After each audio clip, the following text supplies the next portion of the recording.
सच के लिए बेखौफ बेबाक जंग, वर्तमान क्रांति न्यूज़ 24 के संग। नमस्कार, स्वागत है आपका आपके अपने वेब चैनल वर्तमान क्रांति न्यूज़ 24 में, और मैं हूं आपके साथ गंगाधर पत्रकार।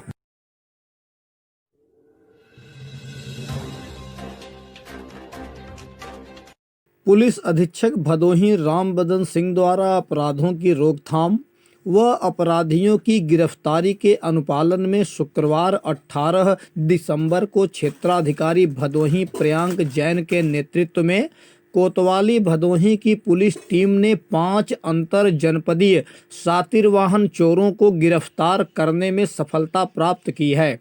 गिरफ्तार किए गए अभियुक्तों में करण पाल पुत्र ओम प्रकाश पाल निवासी समरपुर थाना चौरी भदोही, संतोष चौहान पुत्र लुल्लूर चौहान निवासी समरपुर थाना चौरी भदोही, बम्बम यादव उर्फ रणजीत यादव पुत्र ओम प्रकाश यादव निवासी सिंघापुर पाही थाना औराई भदोही, गणेश चौहान पुत्र तूफानी चौहान निवासी समरपुर थाना चौरी भदोही व रेहान उर्फ तौहीद पुत्र मेहंदी हसन निवासी बाबूसराय थाना औराई भदोही रहे, जिनके पास से चोरी की 5 मोटरसाइकिलों को बरामद किया गया है।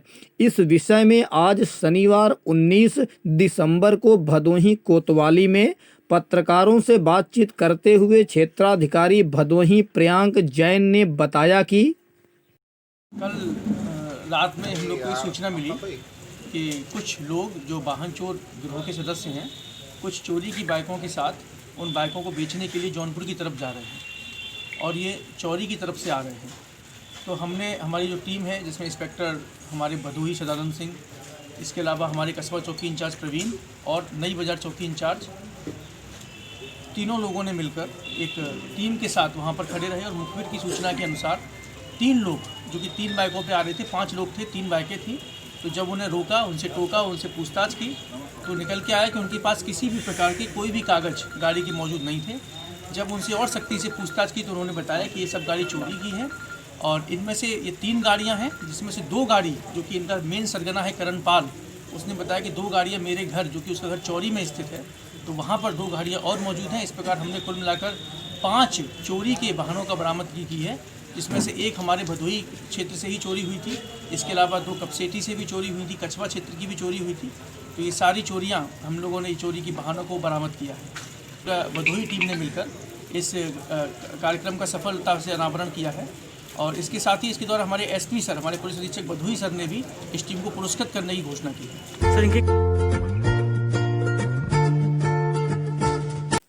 आगामी ग्राम पंचायत चुनाव के मद्देनजर आज शनिवार 19 दिसंबर को भदोही जनपद के दुर्गागंज थाने में शांति समिति की बैठक का आयोजन किया गया, जिसमें क्षेत्र के संभ्रांत नागरिकों ने अपनी उपस्थिति दर्ज कराई। क्षेत्राधिकारी भदोही प्रियांक जैन की अध्यक्षता और थानाध्यक्ष रामजी यादव की उपस्थिति में होने वाले शांति समिति की इस बैठक में आगामी दिनों होने वाली ग्राम पंचायत चुनाव पर चर्चा की गई। यहाँ उल्लेखनीय है कि थाना दुर्गागंज द्वारा स्थानीय पत्रकारों को कार्यक्रम की पूर्व सूचना न दिए जाने से पत्रकारों में असंतुष्टि भी दिखाई दी। इस अवसर पर ग्राम प्रधान आलोक सिंह, डॉक्टर बिंदलाल वर्मा, पूर्व प्रधान राधेश्याम मौर्य, अकबर अली, हरिशंकर दादा चौहान, पप्पू तिवारी सहित अनेक लोग उपस्थित रहे।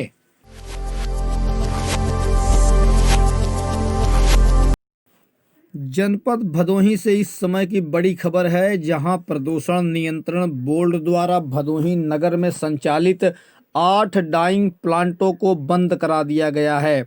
बंद कराए गए इन डाइंग प्लांटों पर आरोप है कि इन डाइंग प्लांटों से निकलने वाले केमिकल युक्त पानी को बगैर शोधित किए मुरवा नदी में बहा दिया जाता था। आपको बता दें कि कालीन नगरी के नाम से पूरे विश्व में मशहूर भदोही में छोटे बड़े मिलाकर सैकड़ों डाइंग प्लांट संचालित हैं, जिनमें कालीन में प्रयुक्त किए जाने वाले काती की रंगाई केमिकल युक्त पानी से की जाती है। काती की रंगाई के बाद डाइंग प्लांट का केमिकल युक्त गंदा रंगीन पानी आसपास की छोटी बड़ी नहरों में बहा दिया जाता है, जिससे जहां एक तरफ पृथ्वी की उर्वरा शक्ति नष्ट हो रही है, वहीं दूसरी तरफ भूमिगत पीने का पानी भी अन्य जनपदों की अपेक्षा काफ़ी दूषित हो चुका है। इस विषय में पूरी तरह लापरवाह व अनजान बने प्रदूषण नियंत्रण विभाग को शिकायत मिलने पर आज शनिवार 19 दिसंबर को उत्तर प्रदेश प्रदूषण नियंत्रण बोर्ड की टीम क्षेत्रीय प्रदूषण नियंत्रण अधिकारी वाराणसी कालिका सिंह के साथ कालीन नगरी भदोही में धमक पड़ी। टीम ने भदोही तहसीलदार को साथ लेकर कार्रवाई करते हुए नगर में चल रहे 8 बड़े डाइंग प्लांटों को बंद करा दिया। इस अचानक हुई कार्रवाई से पूरे दिन डाइंग प्लांट संचालकों में हड़कंप की स्थिति बनी रही। इस विषय में उत्तर प्रदेश प्रदूषण नियंत्रण बोर्ड के क्षेत्रीय अधिकारी वाराणसी कालिका सिंह ने बताया कि हमारे 8 यहाँ डाइंग यूनिट थी कॉर्पोरेट सिटी भदोही के अंतर्गत, जो प्रदूषण पानी के प्रदूषण फैला रही थी। इसमें से Messrs Bhadohi corporate city BIDA, Messrs Rupesh Kumar and brothers, Messrs Deepak dyeing house, Messrs Manoj dyes Ahmadpur, Messrs IS dyeing division, Messrs SK dyeing house, Messrs Mabood international, Messrs Arvind export, इनमें से 3 को सीज किया जा चुका है। शेष पर कार्रवाई चल रही है। एक जगह देखा गया सर कि कुछ लेबर को भड़का दिया गया, वो सड़क पे आ गए, इनके खिलाफ क्या कार्रवाई होगी? नहीं, ठीक है, लेबर का अपनी मानसिकता होती है। हो सकता है उनको ये एहसास दिलाया गया हो कि उनको कोई दिक्कत आएगी, भविष्य में दिक्कत आएगी, तो इस क्रम में वो अपनी भावना व्यक्त कर रहे थे और कोई खास बात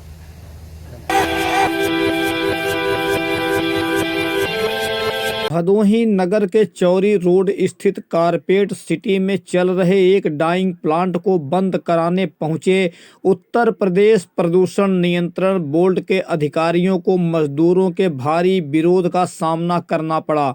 हालांकि मजदूरों के विरोध के बाद भी उक्त डाइंग प्लांट को बंद करा दिया गया। जब बोर्ड के अधिकारी वहां पर पहुंचे और डाइंग प्लांट को बंद कराने लगे, उसी समय वहां पर काम करने वाले सभी मजदूर सामने आ गए।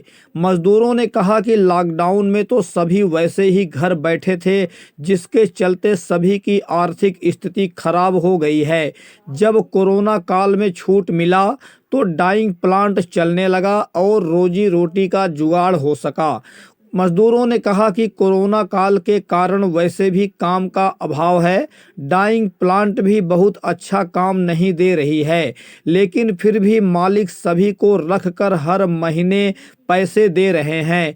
यदि डाइंग प्लांट बंद हो गया तो उनके सामने रोजी रोटी की समस्या आ जाएगी।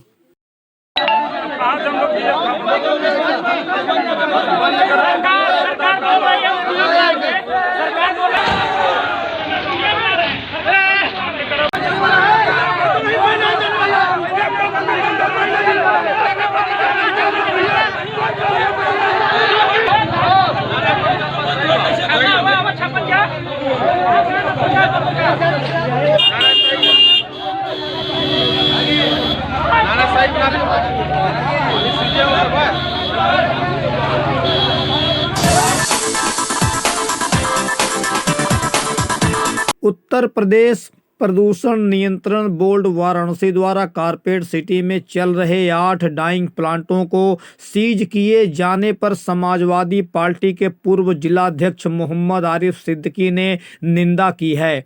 उन्होंने विभाग से बंद कराए गए सभी डाइंग प्लांटों को चालू कराए जाने की मांग की है। उन्होंने कहा कि इस पे आप क्या कहेंगे? अभी लॉकडाउन की परेशानी से मज़दूर बाहर नहीं निकल पाए थे, अपने परिवार के लोगों को लाइन पे नहीं ले आ पाए थे कि आज अचानक भदोही के 8 डाइंग प्लांटों पर बनारस की प्रदूषण बोर्ड की टीम आकर के जिस तरह से छापेमारी करके उन्होंने पूरे के पूरे डाइंग प्लांटों को बंद कराने का काम किया है, अब मज़दूरों को बेरोजगार करने का काम किया है, वो बहुत ही ख़तरनाक है। कम से कम 4000 लोग, 4000 मजदूर के परिवारों पर बुरा असर पड़ेगा। जो लोग किसी भी तरह से लॉकडाउन के बाद अपने जीविकोपार्जन को चलाने के लिए मजदूरी का काम कर रहे थे इन डाइंग प्लांटों पर, जबकि उसमें टीपी लगा हुआ है। अब गवर्नमेंट का जो मानक है उस मानक को वो पूरा कर रहे हैं। सरकार ने ही, गवर्नमेंट ने ही पहले से वहाँ पर कि बगैर टीपी लगाए कोई भी डाइंग प्लांट भदोही में नहीं चलेगा। जब उन्होंने टीपी लगाया हुआ है, अब पानी शुद्ध करके वो बाहर निकाल रहे हैं, तो इसके बावजूद भी डाइंग प्लांटों को बंद कराना ये बहुत खतरनाक कदम है, बहुत गलत कदम है। और ये एक तरीके से भदोही के कालीन उद्योग को उजाड़ने की, तबाह करने की साजिश है। इसलिए कि अगर काफी डाइंग नहीं होगा तो हमारे यहाँ से कालीन निर्यात पे बहुत बड़ा असर पड़ेगा। इसलिए कि करोड़ों अरबों का जो कालीन निर्यात है, जो गवर्नमेंट ऑफ इंडिया को, भारत सरकार को विदेशी मुद्रा अर्जित कराता है, और भदोही बहुत बड़ा विदेशी मुद्रा अर्जित कराने का केंद्र है, जो देश में के विकास में भदोही के लोगों की बहुत बड़ी भागीदारी है। और भदोही के लोग मेहनत मजदूरी करके भारत सरकार को प्रतिवर्ष कम से कम 200 से 500 करोड़ रुपया विदेशी मुद्रा के रूप में अर्जित कराते हैं। और इस तरह से डाइंग प्लांटों को अगर परेशान किया जाएगा, डाइंग हाउसेस बंद कराए जाएंगे, ये काफी डाइंग नहीं होगा, और समय से अगर कारपेट निर्यात नहीं होगा, विदेशों में गलीचा नहीं जाएगा, हमारा कारपेट नहीं बिकेगा, तो भारत सरकार को जो विदेशी मुद्रा मिलता है वो नहीं मिल पाएगा, जिससे देश के विकास में एक रुकावट पैदा होगी। और साथ साथ जो गरीब इन डाइंग प्लांटों पे काम कर रहे हैं, उन डाइंग प्लांटों का मजदूरों को अपना परिवार चलाने में बहुत बड़ी दिक्कत होगी, जो लॉकडाउन के बोझ से अभी बाहर नहीं निकल पाए। ऐसे में इन डाइंग प्लांटों को बंद कराना, उनके यहाँ छापेमारी करना, ये कहीं से भी उचित कदम नहीं है। और मेरी मांग है कि सरकार इन डाइंग हाउसेस को, जिस डाइंग प्लांटों को बंद कराया गया है, उन पर छापेमारी ना हो, उनको चलाया जाए, ताकि मजदूरों को रोजगार मिले, गरीबों को रोजगार मिले। ये जो डाइंग प्लांटों पे काम करने वाले लोग हैं, ये सब गरीब लोग हैं, ये मजदूर हैं, ये कमज़ोर लोग हैं, इनको मदद की ज़रूरत है। इसलिए हमारी गवर्नमेंट से मांग है कि जिस तरीके से बनारस की प्रदूषण नियंत्रण बोर्ड ने वाराणसी शाखा से आकर के यहाँ पर छापेमारी की, इसको बंद कराया जाए, और जिन डाइंग प्लांटों को सीज किया गया है उनको खोला जाए। और साथ ही मैं ये कहना चाहता हूँ, और बीडा ने वहाँ पर ईटीपी मशीन भी लगाया था, लेकिन भदोही औद्योगिक विकास प्राधिकरण ने जो ईटीपी मशीन वहाँ पे लगाया था, जो डाइंग हाउस वहाँ पे बनाया था, वो बिल्कुल जंग लग के सड़ करके ख़त्म हो गया, ख़त्म हो रहा है। लेकिन भदोही औद्योगिक विकास प्राधिकरण उसका न तो रिपेयर मरम्मत करा रही है, न उसको ठीक करा रही है। अगर ठीक कराते, अगर बीडा ने ठीक कराया होता तो आज ये दिन देखने को भदोही वालों को नहीं मिलता। आज के लिए बस इतना ही। जल्द ही मिलते हैं एक नई खबर में। तब तक के लिए गंगाधर का नमस्कार।